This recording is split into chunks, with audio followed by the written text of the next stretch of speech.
주 예수 그리스도의 사랑하는 형제자매 여러분, 우리는 가족이 있기에 이 영적인 삶의 길을 힘있게 걸어갈 수 있습니다.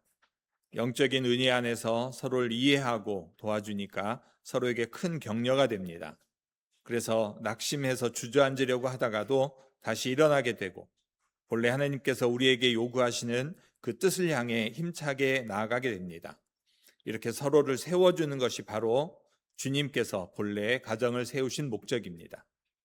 반면에 하나님께서 본래 가정을 세우신 목적에서 벗어나는 경우도 있습니다. 굳이 가족 중에 안 믿는 사람이 섞여 있지 않더라도 그렇습니다. 차라리 가족이 없고 그냥 혼자였더라면 더 힘차게 그리고 능력 있게 하나님 나라와 의를 위해 봉사할 수 있었을 텐데 라고 아쉬움을 안고 사는 분들이 우리 주변에 의외로 많습니다.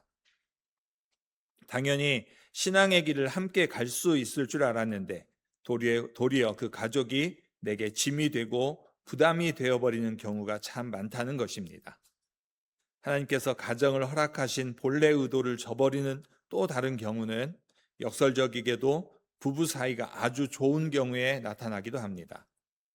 아무리 부부 사이가 뜻이 잘 맞아서 잘 사는 것처럼 보여도, 그래서 스스로나 타인이나 다 좋은 부부라고 생각하더라도 문제가 생길 수 있습니다. 원래 이런 사이일수록 서로가 하나님 앞에 더 바로 서도록 도와야 마땅하지만 우리가 죄인이라는 인간의 속성은 꼭 그렇게만 작용하지는 않습니다. 자신들끼리는 부부 사이가 너무 좋아서 행복할지 몰라도 정작 하나님 앞에서는 문제가 되는 것입니다. 사도행전 5장에 나오는 아나니아와 삽비라가 바로 그런 경우입니다.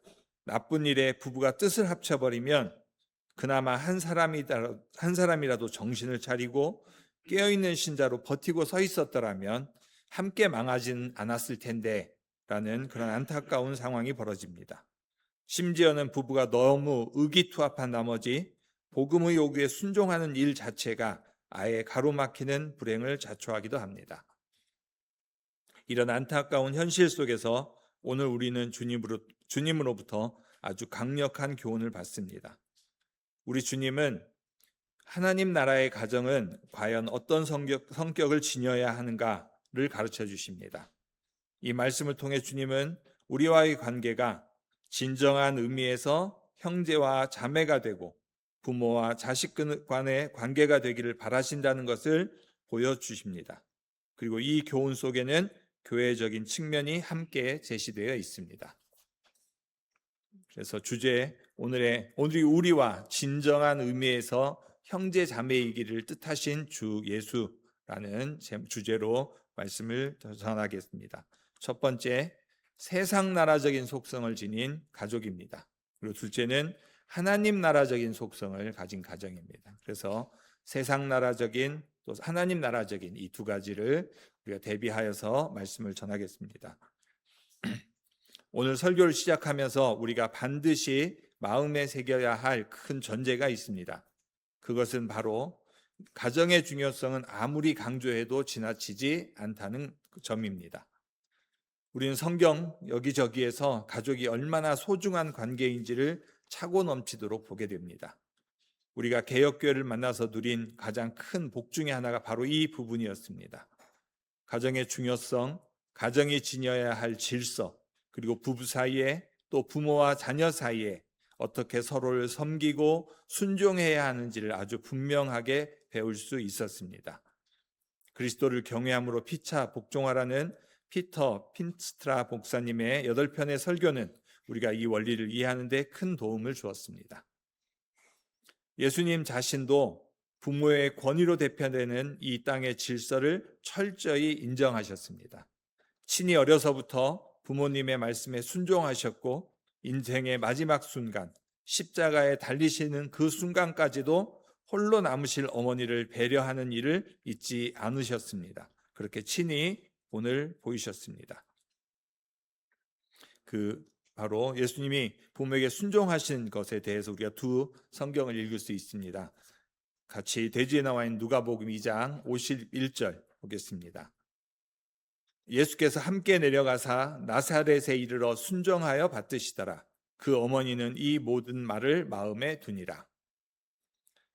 그 다음에 요한복음 19장 26절 27절 우리 같이 읽어보겠습니다. 시작.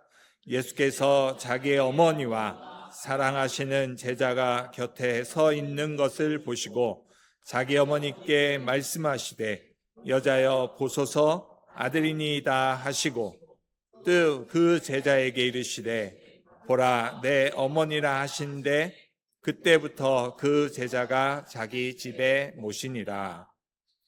누가복음 2장 51절은 예수님이 성전에서 남으셨다가 다시 부모님이 어머니 아버지가 찾아가서 돌아오시는 그 장면이고, 두 번째는 십자가에서 말씀하시는 장면입니다. 사도 요한이 예수님의 어머니 마리아를 자기 어머니로 모시고 살았다는 이야기가 에베소 지방에 전해 내려옵니다. 남편을 일찍 여의고 아들 예수님마저 그렇게 먼저 보낸 마리아였지만 주님의 부탁에 신실하게 순종한 요한의 수고 덕분에 그 노년이 외롭지 않았다는 이야기입니다. 사도 요한은 예수님의 친동생들 이상으로 마리아를 정성껏 섬겼습니다. 그러니 성경이 제시하는 이 소중한 가족 관계를 그 어떤 설명으로도 가볍게 떨어뜨리거나 훼손할 수는 없는 법입니다. 오늘 설교는 바로 이런 내용들을 깊이 전제한 상태에서 진행합니다. 다만 오늘 우리가 읽은 본문은 가정의 소중함을 직접적으로 가르치기보다는 오히려 가정 안에서 가족들 사이에 나타날 수 있는 심각한 문제를 지적하고 있습니다. 그렇기 때문에 우리가 이 말씀을 통해 가족의 문제를 살피는 것은 매우 타당하고 필요한 일입니다. 본문 31절에 보면 그때의 정황을 살펴보면 처음에 시작할 때 그때에 라고 시작을 하는데요.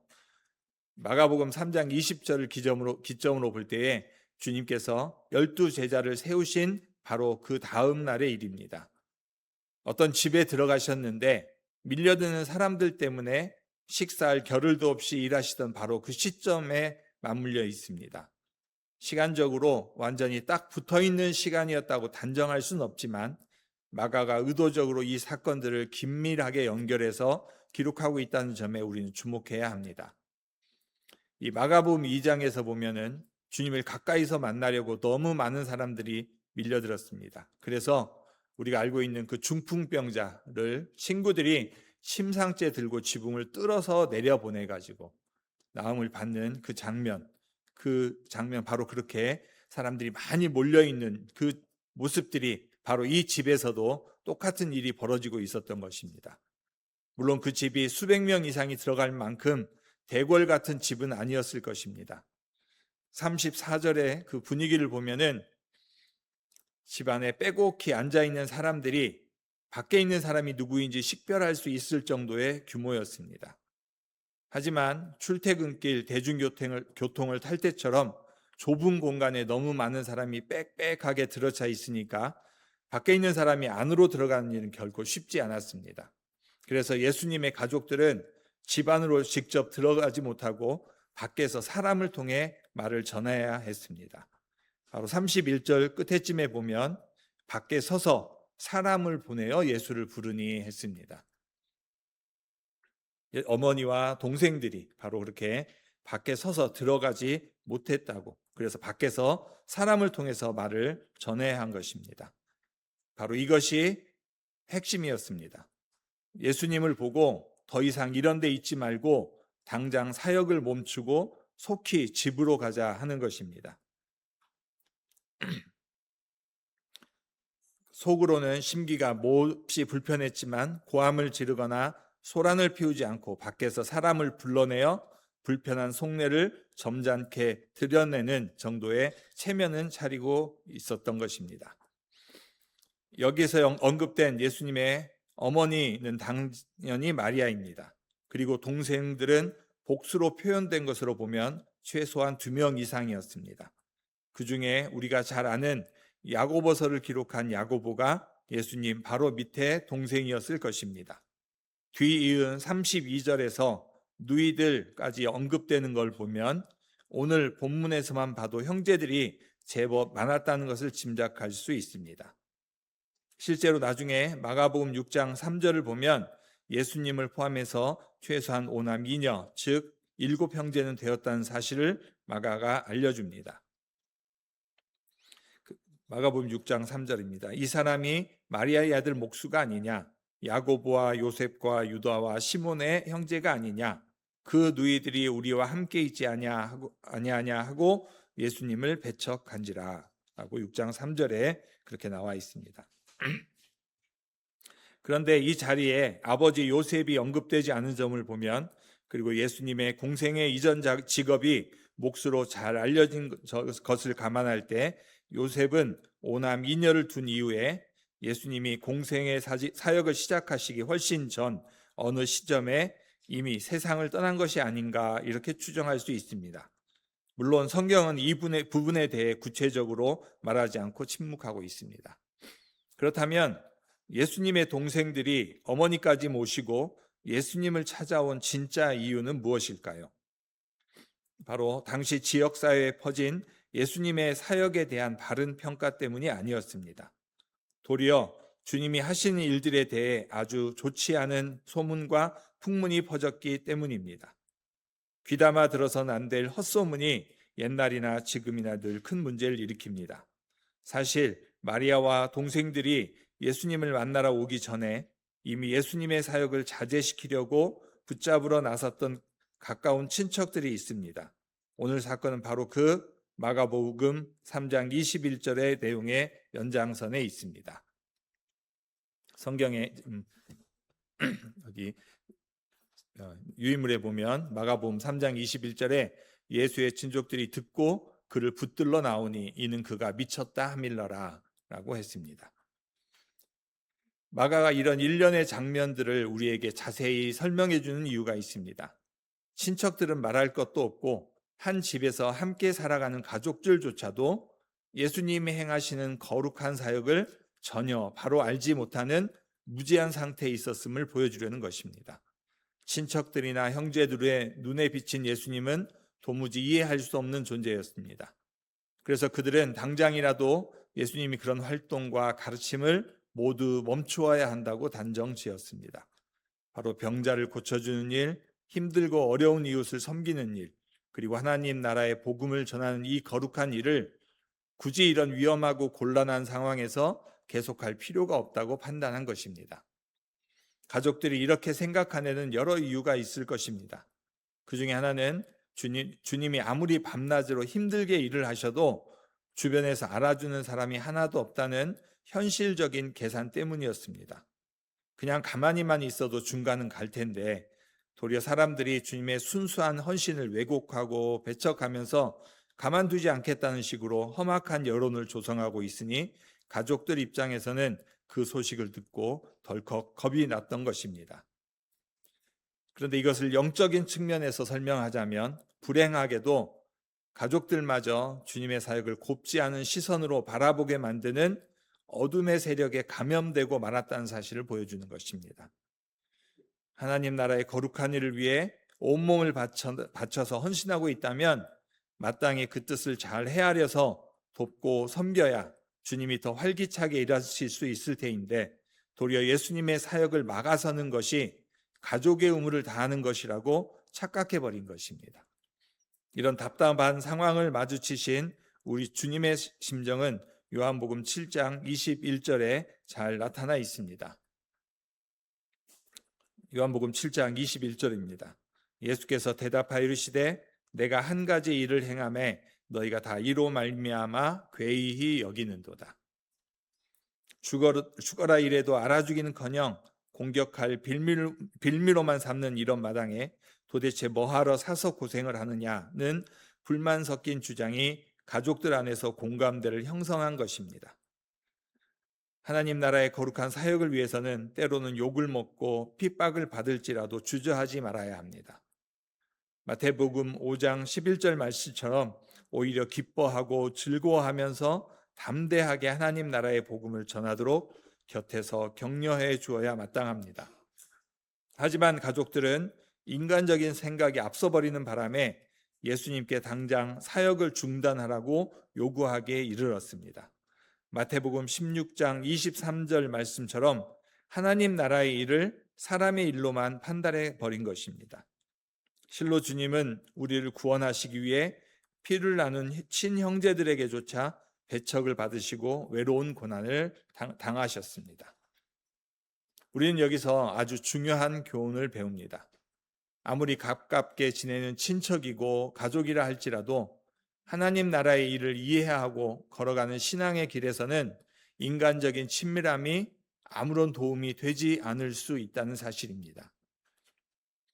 구약시대에 위대했던 선지자들의 자녀들이 방종의 길을 걸었던 신뢰들이 이를 잘 보여줍니다. 성령의 조명을 통해 영적으로 바로 깨닫지 못하면 인간적인 지혜로는 도무지 알 길 없는 진리가 바로 예수님에 대한 진리이며 하나님 나라가 가진 속성입니다. 사람의 원수가 자기 집안 식구이라 하신 마태복음 10장 36절의 주님 말씀을 우리는 무겁게 기억해야 합니다. 우리는 예수님의 동생들이 형이신 예수님에 대해 어떤 불만을 품고 있었는지 그 속내를 잘 알고 있습니다. 동생들 역시 성령의 은혜 아래 자신들을 꺾지 않고서는 결코 예수님을 구주로 믿을 수 없는 비참한 죄인들이었습니다. 아무리 예수님과 한 집에서 자라고 한 상에 둘러앉아 밥을 먹고 하나님 나라의 복음을 가장 가까이서 직접 들었어도 그런 육신적인 조건이 그들을 자동으로 신실한 백성으로 만들어주지는 못했습니다. 당시에 예수님의 동생들이 가진 사고방식은 그 시대 타락한 종교 사회가 가진 세속적인 가치관과 한치도 다르지 않았습니다. 마치 이방 종교인들처럼 자식이 잘 되는 것을 하나님 말씀에 인생 전부를 걸고 순종하는 것으로 보지 않았습니다. 교회라는 제도 안에 있으면서도 그저 남들처럼 잘 먹고 잘 살고 세상에서 이름과 명예를 얻고 아무 근심 걱정 없이 편안하게 살아가는 것만을 축복으로 여기는 사고방식이 그들의 중심에 또아리를 들고 있었던 것입니다. 그러니 종교적인 힘을 이용해서라도 더 큰 곳으로 가서 대접받고 명예를 취하는 것을 당연하게 여겼습니다. 심지어 이런 세상적인 성공을 하나님의 축복으로 둔갑시키는 반하나님 나라적인 사고방식이 예나 지금이나 만연해 있는데 예수님의 동생들 역시 그 생각에 깊이 사로잡혀 있었던 것입니다. 요한복음 7장 2절에서 5절이 이 비참한 현실을 고발합니다. 같이 읽겠습니다. 요한복음 7장 2절에서 5절 말씀입니다. 시작. 유대인의 명절인 초막절이 가까운지라 그 형제들이 예수께 이르되 당신이 행하는 일을 제자들도 보게 여기를 떠나 유대로 가소서. 스스로 나타나기를 구하면서 묻혀서 일하는 사람이 없나니 이 일을 행하려거든 자신을 세상에 나타내소서 하니 이는 그 형제들까지도 예수를 믿지 아니함이러라. 거기 보면 유대로 가소서라고 하는데 이렇게 잘 말로 포장해가지고 좋은 말로 포장하면서 얘기하는 걸 볼 수 있습니다. 그렇지만 마지막에 보면 이는 그 형제들까지도 예수를 믿지 아니함이러라 라고 요한은 얘기를 하고 있습니다. 그러므로 오늘 우리가 예수님을 향해 미쳤다고 조롱하지 않고 그분을 나의 구주로 믿고 고백하는 된 것은 100% 전적인 성령의 은혜입니다. 우리가 믿음의 형제 자매들이 행하는 헌신과 봉사를 인간적인 계산으로 깎아내리지 않고 도리어 격려하고 협력할 수 있는 것도 오직 성령의 은혜입니다. 나중에는 예수님의 신실한 제자가 되어 누구보다 앞장서서 복음을 증거하다 순교했던 예수님의 동생 야고보의 변화를 보아도 그렇습니다. 우리가 예수님을 구주로 믿는다는 것이 그저 입에 발린 말 한마디가 아니라 살아서나 죽어서나 나의 유일한 위로는 오직 주님뿐입니다 라고 고백하며 내 목숨과 재산, 시간과 역량을 오로지 주를 위해 드리는 정상적인 신자의 삶을 살고 있다면 이것이야말로 하나님이 우리에게 베푸신 엄청난 은혜의 증거입니다. 오직 감사하고 찬송할 일밖에 없습니다. 동시에 주님을 믿고 산다는 것이 대충 적당히 타협하며 사는 삶이 아니라는 이 준엄한 진리를 깨닫는 것도 성령의 도우심이 없이는 불가합니다. 온 몸과 마음을 다해 내 시간과 물질을 다 바쳐서 하나님 나라의 거룩한 사역에 동참해야 한다는 것을 알고 나아가는 것, 이것이 어찌 인간의 힘으로 되겠습니까? 그러니 우리에게는 나 자신을 내세울 근거가 앞에도 뒤에도 그 어디에도 전혀 없습니다. 또 다른 한편으로 우리는 예수님의 사역에 대한 세상의 평판에 주목해야 합니다. 누가 보더라도 예수님의 행하신 일들은 흠잡을 데가 전혀 없었습니다. 주님이 선포하신 말씀과 행동, 심지어 그분의 눈빛 하나, 손놀림 하나, 발걸음 하나하나까지도 주님은 완전하신 분으로서 완벽하게 행하셨습니다. 병든 자와 가난한 자, 귀신 들려 고통받는 비참한 이웃들을 불쌍히 여겨서 고쳐주셨고 그들에게 새로운 삶의 길을 열어주신 것입니다. 이것은 인간 역사상 전무후무한 선한 일을 행하신 것입니다. 그런데 그럼에도 불구하고 주님에 대한 그 시대의 평판은 어떠했습니까? 본문에 나오듯이 고작 정신 나갔다, 미쳤다는 조롱뿐이었습니다. 참으로 하늘과 땅이 분노할 악한 여론이 형성된 것입니다. 물론 이것은 사탄의 역사로 말미암은 왜곡이며 악의적인 선동이었습니다. 원수들은 이 악한 여론을 주님의 3년 공생애 내내 유지시키면서 마침내 예수님을 당대 사회로부터 완전히 고립시키고 따돌릴 때까지 그 비열한 공세를 멈추지 않았습니다. 그래서 흑암의 세력들은 자신들이 엄청난 승리를 거두었다고 환호하면서 좋아했겠지만 우리는 십자가와 부활을 통해 사탄의 머리가 철저하게 파괴되었음을 잘 알고 있습니다. 그들에게는 무참한 패배 외에는 아무것도 남지 않았습니다. 우리는 이 사건을 통해 공중의 권세 잡은 자가 지배하는 세상의 여론이라는 것이 복음과 교회를 무너뜨리기 위해 얼마나 무서운 도구로 사용되는지를 깊이 배워야 합니다. 본문 32절을 보면 밖에서 가족들이 나누던 이야기가 집 안에 앉아있던 사람들에게 전달이 되었습니다. 그리고 그들이 예수님께 보소서 당신의 어머니와 동생들과 누이들이 밖에서 찾나이다 라고 말합니다. 마가는 이 장면을 기록하면서 이미 31절에 했던 말과 똑같이 반복하고 있습니다. 31절 내용에 누이들이라고 쓴 단어만 살짝 덧붙여서 굳이 반복하는 이유는 독자들에게 이 상황을 강력하게 강조하기 위한 것입니다. 이 강조는 본문 전체에 흐르고 있는 거대한 영적 싸움의 흐름과 맞닿아 있습니다. 그 흐름이 무엇입니까? 당시 종교라는 기득권을 거머쥐고 호의호식하던 대표적인 지배 세력은 서기관들과 바리새인들이었습니다. 오늘날로 치면 아주 국수주의적이고 권력지향적이며 자신들이 현재 누리고 있는 부귀영화와 기득권을 하나님의 축복이라고 뻔뻔하게 포장하는 타락한 종교 지도자들입니다. 우리 주변에도 늘 존재하듯이 어느 시대, 어느 사회나 종교를 자기의 명예와 이권을 채우는 도구로 전락시키는 어둠의 세력은 항상 있게 마련입니다. 그들의 유일한 관심사는 어떻게 해서든 자신들의 견고한 기득권이 흔들리지 않게 지켜내는 것입니다. 조금이라도 자기들의 자리를 뒤흔들 기미가 보이면 가차없이 권력을 휘둘러 매섭게 몰아치는 무서운 자들입니다. 예수님 당시에도 똑같았습니다. 소위 여론을 주도한다는 이 자들이 벌써부터 예수님을 죽이려고 적극적으로 견제하기 시작했습니다. 그 빌미가 된 사건은 무엇일까요? 바로 안식일에 손 마른 사람을 고쳐준 일이었습니다. 또 배가 고파서 안식일에 밀 이상 몇 개를 잘라 비벼먹은 제자들을 물고 늘어지던 자들이 손 마른 증상 같은 것이 굳이 안식일 당일이 아니라 다음 날 고쳐도 아무 상관이 없는데 왜 하필 안식일에 고쳐서 규정을 어기느냐라고 사납게 공격했습니다. 질병의 고통에서 신음하는 이웃의 하루하루가 얼마나 괴로운지 그 아픔에는 손톱만큼도 관심이 없는 잔인한 자들이었습니다. 그러면서도 뒤에 숨어서 비겁하게 예수님을 염탐하다가 도리어 주님께 따끔하게 질타를 당하자 자존심이 상해서 견디지 못했습니다. 당시 그 대단한 종교 권력자들을 향해 감히 그렇게 호통을 친 사람은 아무도 없었기 때문입니다. 마가복음 3장 6절이 그들의 악한 결탁을 폭로합니다. 바리새인들이 나가서 곧 헤롯 당과 함께 어떻게 하여 예수를 죽일까 의논하니라.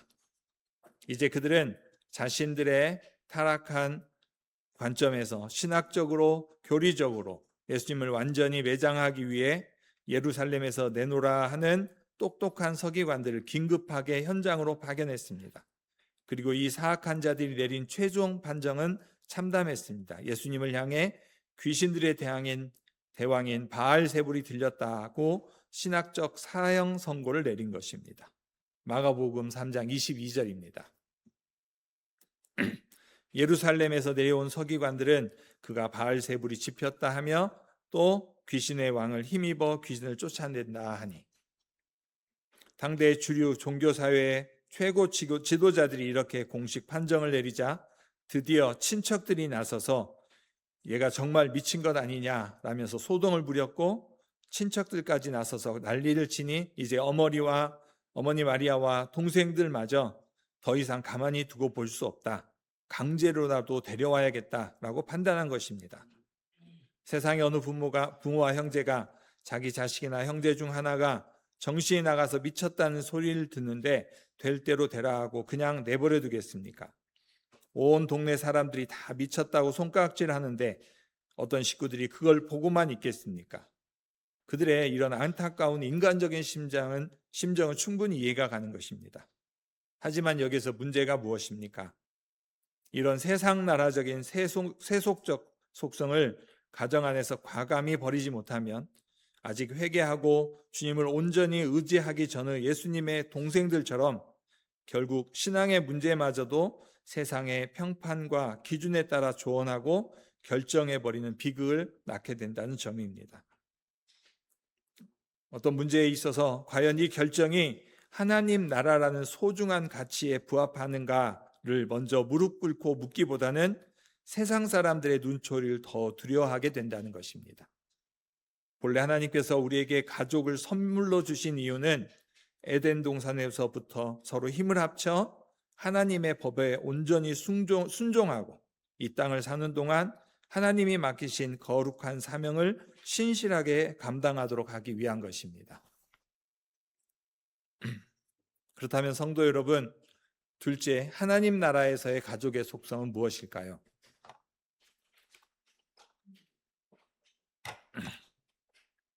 과연 어떻게 조언하고 어떻게 결정하는 것이 내 생명보다 소중한 하나님의 요구에 부합하게 사는 것일까요? 이에 대한 명확한 해답이 오늘 본문의 핵심인 33절 이하에서 아주 강력하게 제시되고 있습니다. 물론 아직 이 놀라운 복음의 도리를 영적으로 깨달을 수 없었던 친척들과 동생들의 판단과 행동에 대해 인간적으로 이해가 되는 면은 분명히 있습니다. 그것을 무조건 틀렸다고 다 부정하는 것은 아닙니다. 친척으로서 그리고 한 가족의 일원으로서 그들이 보여준 행동은 인간적인 기준에서는 충분히 일리가 있습니다. 만약 우리 가족 중에 세상으로부터 그런 미쳤다는 평판을 듣는 사람이 있다면 우리 같았으면 밖에서 얌전히 사람을 부르는 수준이 아니라 더 난리를 치고도 남았을 것입니다. 그럼에도 불구하고 너무나 분명하고 엄연한 사실은 그들이 비록 예수님을 위한다는 명분을 앞세웠고 가족 간의 우애가 남다르다는 칭찬은 들었을지언정 결정적으로 하나님의 뜻대로 판단하지 않고 하나님의 뜻을 먼저 구하지 않았으며 하나님의 요구에 귀를 기울이지 않았다는 사실입니다. 본문 35절이 가리키는 진리가 바로 이것입니다. 누구든지 하나님의 뜻대로 행하는 자가 내 형제요 자매요 어머니이니라. 오늘 말씀을 통해 가정을 비로소 하나님의 나라의 제자리로 돌이켜 놓으시는 주님의 준엄한 경고를 우리는 귀담아 들어야 합니다. 주님은 가족이라는 이 끈끈한 유대 관계 때문에 빠지기 쉬운 반신앙적인 위험성을 본문에 등장한 가족들의 실패를 통해 매섭게 지적하고 있습니다. 이 교훈의 핵심은 가족이란 이름과 혈육의 점을 핑계 삼아서 하나님의 나라를 섬기고 봉사하는 신앙생활에 서로 방해를 주고받는 현실에 대한 강력한 경고입니다. 가족이란 이름 때문에 주님을 섬긴 일에 장애물이 생기지 않도록 각별히 주의하라고 주님은 공생의 기간 동안 여러 차례 경고하셨습니다. 그만큼 우리가 이 부분에서 쉽게 넘어지기 때문입니다. 가정이 하나님 나라의 봉사를 가로막는 방해물이 되지 않도록 주의해야 하며 오히려 가족이라는 가장 친밀한 관계를 통해서 더욱 적극적으로 신앙을 격려하고 더 많이 이해해주며 또 더 힘있게 봉사할 수 있도록 돕는 자가 되어야 합니다. 주님이 이 영적 원리를 강력하게 당부하신 수많은 말씀 중에 두 가지만 찾아보도록 하겠습니다. 누가복음 14장 25절, 26절입니다. 수많은 무리가 함께 갈새 예수께서 돌이키사 이르시되 무릇 내게 오는 자가 자기 부모와 처자와 형제와 자매와 및 자기 목숨까지 미워하지 아니하면 능히 나의 제자가 되지 못하고. 여기서 가족과 내 목숨까지 미워해야 한다고 하신 말씀은 진짜로 가족을 증오하라는 뜻이 아닙니다. 그 어떤 소중한 인간관계도 결코 하나님 나라의 요구보다 앞설 수 없는 것을 뼈에 새기라는 강력한 요구입니다. 마가복음 10장에서도 주님은 동일하게 말씀하고 계십니다. 마가복음 10장 29절 30절입니다. 우리 같이 읽겠습니다. 시작. 예수께서 이르시되 내가 진실로 너희에게 이르노니 나와 복음을 위하여 집이나 형제나 자매나 어머니나 아버지나 자식이나 전토를 벌인 자는 현세에 있어 집과 형제와 자매와 어머니와 자식과 전토를 100배나 받되 박해를 겸하여 받고 내의 영생을 받지 못할 자가 없느니라. 아멘. 여기서 버려야 한다는 말씀 역시 가족을 쓰레기통에 버리듯이 팽개치라는 뜻은 결코 아닙니다. 어떤 인간적인 이유나 핑계로도 하나님 나라를 섬기는 일보다 가족을 절대 앞세우지 말라는 철저한 명령입니다. 이 원리를 볼 때 우리 주님은 가정의 소중함을 분명히 인정하시면서도 동시에 가족이라는 육신의 끈으로 맺어진 관계가 하나님 나라의 가치를 넘어서서는 안 된다는 점을 확실히 하신 것입니다. 결국 하나님 나라를 위한 봉사와 섬김이 육신의 가족 관계보다 우선한다는 하늘의 진리를 선포하신 것입니다. 오늘 우리에게 주신 말씀이 바로 이것입니다. 예수께서 여기서 강력하게 역설하신 진리는 육신의 혈연으로 맺어진 인연보다 신령한 복음의 인연으로 맺어진 형제 자매가 하나님 나라에서는 훨씬 더 귀중하다는 사실입니다. 종교개혁자 칼빈은 이 본문을 두고 아주 날카롭게 지적했습니다.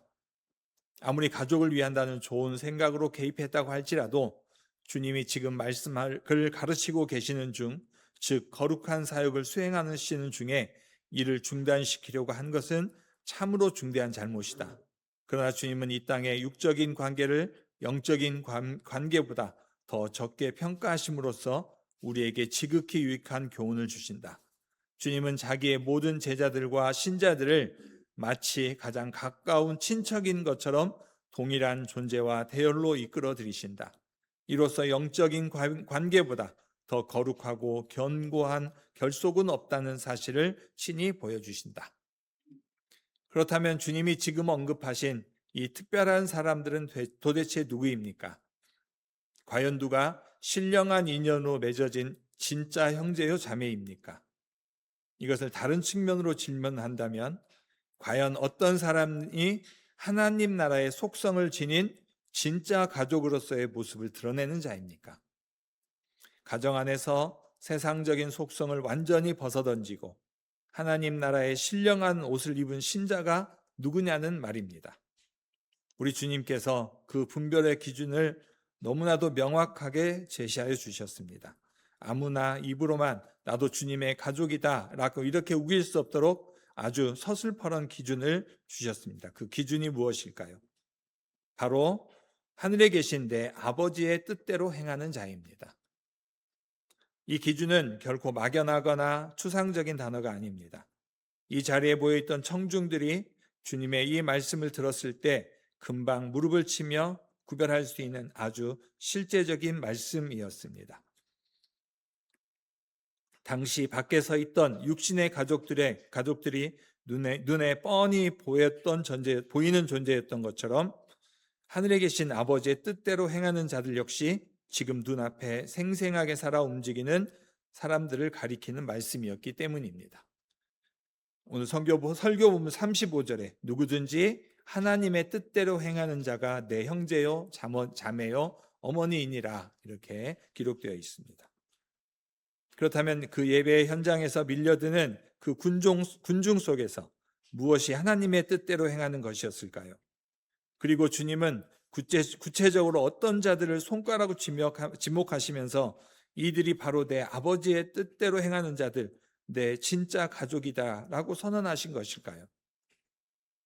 오늘의 본문의 흐름은 마가복음 3장 13절에서 19절에 이르는 12제자를 산 위에서 불러 세우신 직후의 사건으로 기록하고 있다는 점에 주목해야 합니다. 마가는 20절 이하의 모든 내용을 마치 한 장소에서 물 흐르듯 연속적으로 일어난 사건처럼 설명합니다.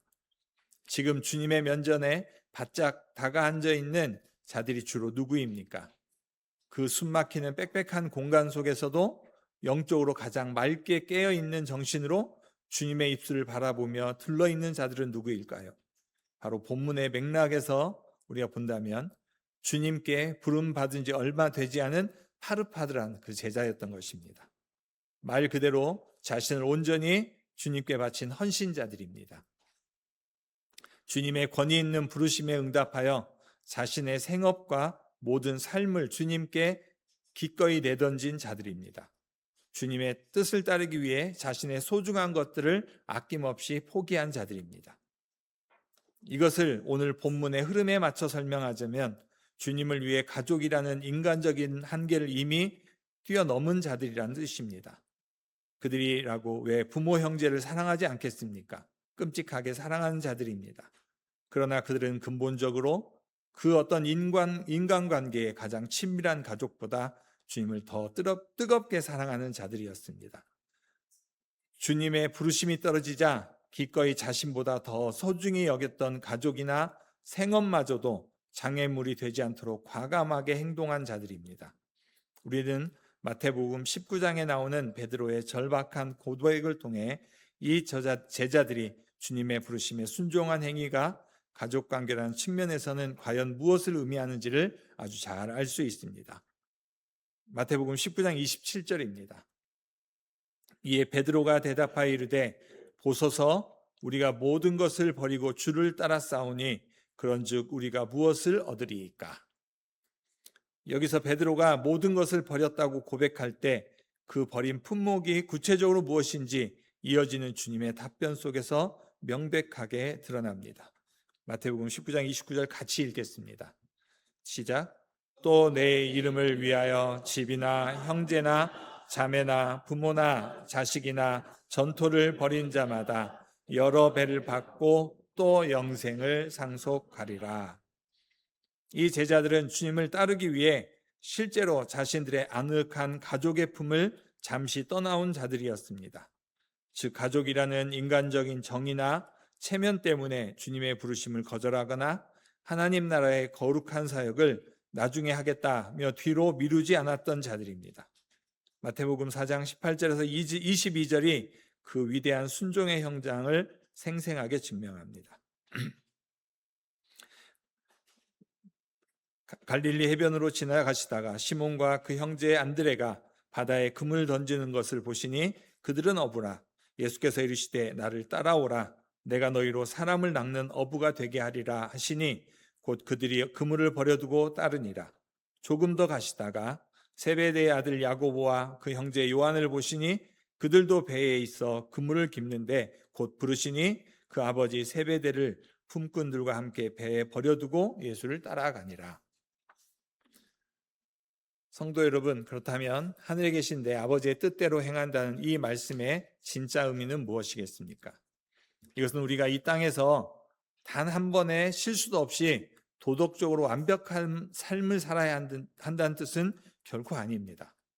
주님 곁에 있던 12 제자들이라 할지라도 우리가 고백하는 돌트 신조의 고백처럼 죄가 일상에 가득했을 뿐만 아니라 때로는 배신과 부인이라는 심각한 죄를 저지른 적도 많았습니다. 그들의 평생에 단 한순간도 빠짐없이 하나님의 뜻에 100% 온전하게 순종했다고 말할 수 있는 사람은 아무도 없습니다. 칼빈이 정확하게 지적한 대로 이것은 율법의 모든 조항을 한치의 빈틈도 없이 완벽하게 이루어야 한다는 행위구원론적인 말이 아닙니다. 만약 그렇게 율법주의적으로 이해한다면 아담의 타락한 후손 중에서는 이 무시무시한 요구를 단 1%도 충족시킬 수 있는 사람은 아무도 없습니다. 그 어떤 위대한 성자나 훌륭한 평판을 가진 신자라도 할지라도 이것은 불가능한 일입니다. 이에 대해 다른 신실한 주석가들은 이 구절을 철저한 신본주의의 생활을 하는 것이다 라고 아주 명쾌하게 제시하고 있습니다. 그렇다면 과연 여기서 말한 신본주의 생활은 무엇일까요? 하나님이 누구신지를 바르게 알고 오직 하나님을 기쁘시게 하려고 내 삶을 움직이는 것을 말합니다. 하나님이 누구신지를 바르게 알고 오직 하나님을 기쁘시게 하려고 내 삶을 움직이는 것을 말하는 것입니다. 내 발걸음을 움직이는 최종 목표와 방향이 나 자신의 안일함이나 나의 평화, 내 육신의 건강, 내 주머니의 손익계산, 세상적인 성공과 부귀영화가 아닌 자들을 말합니다. 어떤 상황 속에서도 먼저 하나님의 나라와 그의 의를 구하며 몸부림치는 사람들을 뜻합니다. 비록 죄로 인해 가다가 넘어지고 쓰러지는 일이 날마다 있을지라도 지금 이 순간 제자들은 주님의 말씀에 최고의 가치를 두고 순종하고 있습니다. 이것이 바로 성경이 말하는 하나님의 뜻대로 행하는 삶입니다. 우리가 고백하는 하이델베르크 요리문답의 표현을 빌리자면 오늘 하나님의 뜻대로 행한다는 것은 오늘 지금 이 자리에서 새롭게 하나님 나라와 의를 구하는 작은 시작을 감행하는 사람들을 뜻합니다.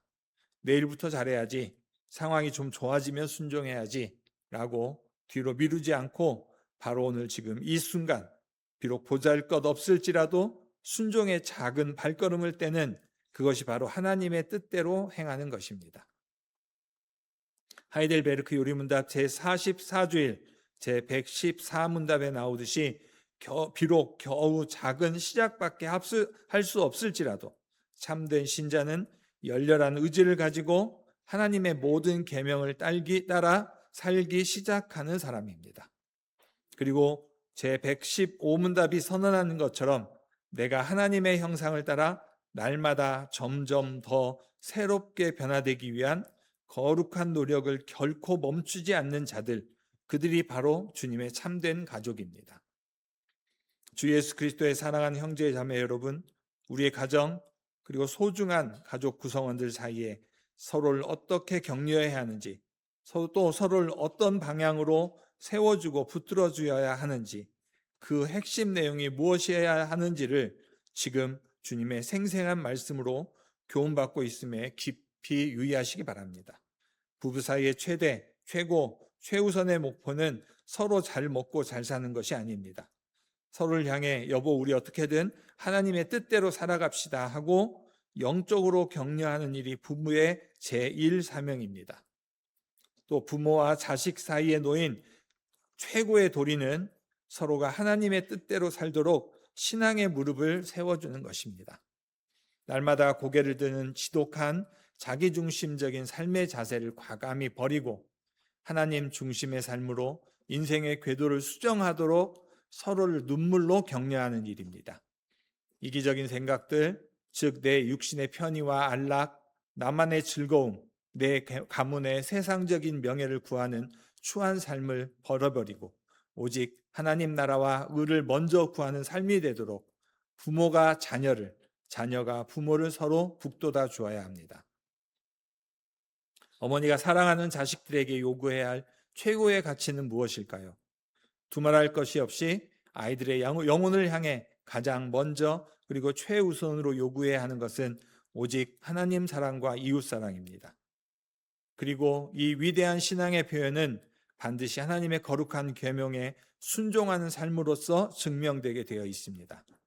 천하를 얻은 대단한 사람이라 할지라도 계명 한두 번쯤은 적당히 어겨도 괜찮다라고 타협해버리는 부모나 본인은 아무리 입으로 하나님을 자랑하고 찬양하는 것처럼 보일지라도 영적으로는 하나님과 이웃을 미워한다고 도리어 공적으로 선언하는 것과 다름이 없는 것입니다. 형제가 형제에게 진정으로 바라는 바가 무엇이어야 할까요? 그저 세상에서 좋은 직장을 얻어서 대기업 다니고 좋은 집 사서 안정된 삶을 누리는 것입니까? 정말 그것이 기독교인 가족의 전부입니까? 만약 그렇다면 우리는 신앙의 기본기부터 처음부터 다시 재고해야 합니다. 절대 그렇지 않습니다. 과연 누가 주님을 향해 나의 맏형이십니다 라고 당당하게 부를 수 있는 주님의 진짜 가족이겠습니까? 다시 한번 말씀하지만 주께서 말씀하신 그대로 내 아버지의 뜻대로 행하는 자입니다. 주님의 준엄한 부르심 앞에서는 세상의 그 어떤 조건이나 핑계도 고려하지 않고 즉각 순종하는 자입니다. 주님은 오늘 이 자리에 모인 우리 모두가 다 하나같이 하나님 나라의 신령한 가족이 되기를 간절히 바라고 계십니다. 어떻게 하면 우리가 주님과 한 가족이 되어 세상 나라의 그 어떤 혈연 관계보다 더 친밀하고 끈끈한 관계를 맺는 진짜 가족이 될 수 있는지 그 비밀을 우리에게 알려주셨습니다. 바로 그 답은 오직 하나입니다. 예수님의 아버지이시며 곧 우리의 아버지이신 하나님의 뜻에 온전히 순종하는 것입니다. 이 말씀이 담고 있는 언약의 요구는 의외로 아주 단순합니다. 주님은 우리 모두에게 그저 주일 한 번 왔다 갔다 하는 그런 형식적인 신자, 인간적인 정으로만 뭉쳐 야합하는 가족이 아니라 진정한 의미에서 참된 가족이라 할 수 있는 하나님 나라의 신령한 가족이 되기를 원하신다는 점입니다. 우리 주님이 이런 가족이 되기를 원하신다면 우리에게는 다른 선택을 할 수 있는 여지가 전혀 없습니다. 그리고 이것은 억지로 해야 하는 어쩔 수 없는 도살장에 끌려가는 선택이 아니라 참으로 내 인생의 가장 복되게 아름다운 선택이라고 믿고 나아가는 것입니다. 우리 주님은 자신의 목을 시시각각으로 조여오는 거대한 종교적 음모가 진행되고 고작 나사렛 목수 나부랭이라고 비난받으며 세상으로부터 미쳤다고 모욕을 당하고 심지어 귀신 들렸다는 천인공노할 모함을 받아도 그런 비참한 현실 때문에 왜 나를 몰라주느냐, 왜 내 헌신을 알아주지 않느냐, 기분 나빠서 사역 못해 먹겠다는 식으로 유치하게 반응하지 않으셨습니다. 주님은 끝까지 자신에게 이 십자가 사명을 부여하신 하나님의 뜻을 따라 거친 여론을 뚫고 묵묵히 그리고 힘차게 골고다를 향해 나아가실 뿐이었습니다. 주님이야말로 진정으로 하늘에 계신 아버지의 뜻대로 행하시는 분이었습니다. 아멘.